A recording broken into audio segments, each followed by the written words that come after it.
सर्वप्रथम समय को नमस्कार दोस्तों। ये जो नॉवल मेरी प्रकाशित होने वाली है, मेरा नवजीवन, उसका 29वां चैप्टर है काम।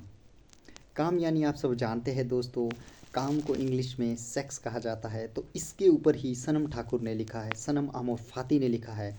यानी मैंने अपना जो टाइटल दिया है इसमें, सनम आमोर फाती। सनम ठाकुर लिखते हैं, काम से व्यक्ति का जन्म होता है, फैलता है, उन्नति करता है। काम सचमुच एक रहस्य है। काम से व्यक्ति कभी मित्रता नहीं करता है। प्रत्येक व्यक्ति काम को, सेक्स को दुश्मन की भांति देखते हैं। मगर मानव की सही शिक्षा भी काम पर व्यर्थ मालूम पड़ती है। बचपन से जवानी तक मनुष्य सेक्स के प्रभाव में जाने अनजाने रहता है, मगर वह काम को कभी भी मित्र नहीं बनाता है, क्योंकि व्यक्ति की मूल शिक्षा ही व्यर्थ है।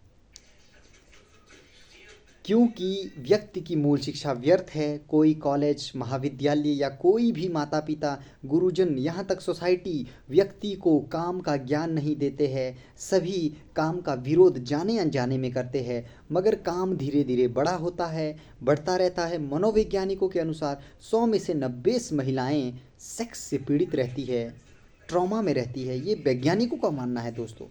सदगुरु ओशो ने भी काम को राम तक ले जाने की बात कही है। वहीं फ्रॉइड जैसे जो आपके साइकोलॉजिस्ट है, वह कहते हैं मानव जीवन की दो इच्छाएं होती है। पहला काम की इच्छा, दूसरा महान बनने की इच्छा। व्यक्ति जो भी कार्य करता है वह कहीं ना कहीं महान बनना चाहता है, कहीं ना कहीं वह काम को खरीदना चाहता है। यदि कोई व्यक्ति बड़े पद पर पहुंच जाता है, बहुत बड़ा अमीर बन जाता है, तो वह कहीं ना कहीं काम को खरीदने का प्रयास करता है। काम का व्यक्ति पर वैसा ही प्रभाव बना रहता है जैसा कि दीवार पर आग जलाने के बाद धुएं का बना रहता है। लेखक सनम ठाकुर लिखते हैं, काम प्रत्येक व्यक्ति को 14 साल के बाद निरंतर जाने अनजाने में परेशान करता रहता है, मगर कोई स्कूल, कॉलेज, समाज, माता पिता सेक्स की शिक्षा नहीं देते हैं। जहाँ भी काम देखा जाता है, काम की बात की जाती है, काम मतलब सेक्स है दोस्तों, यहाँ दवा दी जाती है। सभी कविताएं, साहित्य, समाज काम के इर्द गिर्द घूमते रहते हैं, ऐसा सदगुरु ओशो का मानना है। सनम ठाकुर लिखते हैं, यदि काम की शिक्षा दी जाती तो शायद आज का समाज भिन्न होता, क्योंकि काम प्रकृति की शक्ति है। ओशो कहते हैं, काम को राम तक ले जाना ही ध्यान का माध्यम है। काम का प्रभाव सर्वत्र होता है। सनम ठाकुर लिखते हैं, काम जीवन का प्रकाश है। यदि उसे ईंधन दिया जाए तो व्यक्ति अपना पूर्ण विकास कर सकता है। प्राचीन काल में ऋषि मुनियों ने कहा था, हमने भोगों को नहीं भोगा, भोगों ने हमें भोगा है। लेखक चाहते हैं कि प्रत्येक व्यक्ति को बचपन से ही धर्म, दर्शन और काम की शिक्षा मूलभूत रूप में दी जाए। व्यक्ति मरते दम तक काम से छुटकारा नहीं पा सकता है। व्यक्ति को काम से राम तक ले जाने की यात्रा स्वयं पूरी करनी पड़ती है। सभी काम को सहज रूप में स्वीकार करते हैं, मगर एक व्यक्ति ही ऐसा प्राणी है। सभी जानवर काम को स्वीकार करते हैं, मगर व्यक्ति एक ऐसा प्राणी है जो काम को स्वीकार नहीं कर सकता है, दौड़ता रहता है। विद्वानों का मानना है, काम की दौड़ सदा भविष्य में रहती है। लेखक मूल रूप से ये कहना चाहते हैं कि सभी को धर्म के साथ काम की शिक्षा दी जानी चाहिए, ताकि व्यक्ति सहजता से अपने जीवन का विकास कर सके।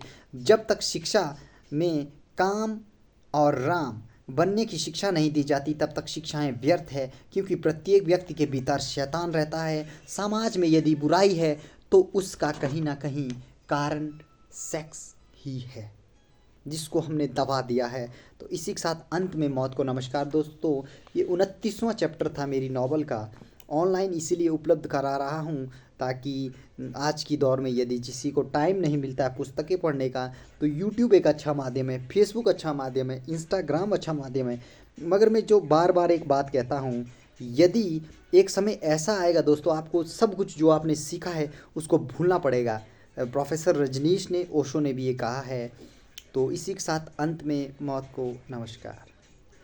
इसी तरह से हम सीरीज़ लाते रहेंगे। कामू को पढ़ेंगे, सात्र को पढ़ेंगे, हाइडिगर को पढ़ेंगे, नानक को पढ़ेंगे, राबिया आपके रैदास हुए, बहुत से थिंकर्स है, संत है, फिलॉसफीज़ है। तो किसी विद्वान ने कहा था, जी, कहा था, थॉरो ने कहा था कि पुराना कोट पहनो और नई पुस्तक खरीदो, क्योंकि पुस्तक पढ़ने के बाद आपके विचारों में परिवर्तन होगा, और जब विचारों में परिवर्तन होगा तो धीरे धीरे आपके जीवन में परिवर्तन होगा, आंतरिक रूप से परिवर्तन होगा दोस्तों, बाह्य रूप से नहीं। इसीलिए तो थॉरो ने कहा पुराना कोट पहनो। ऐसा नहीं है दोस्तों कि यदि आप नई जैकेट लगाएंगे तो आपके विचार चेंज हो जाएंगे, उसमें तो दम्भ होगा, अहंकार होगा। इसलिए तो ऋषि मुनियों का भेष देखिए दोस्तों कैसा था। तो एक बात और थॉरो कहते हैं कि फिलॉसफी आपको पैसा नहीं देगी, मगर फिलॉसफी आपको जीवन जीने के लिए,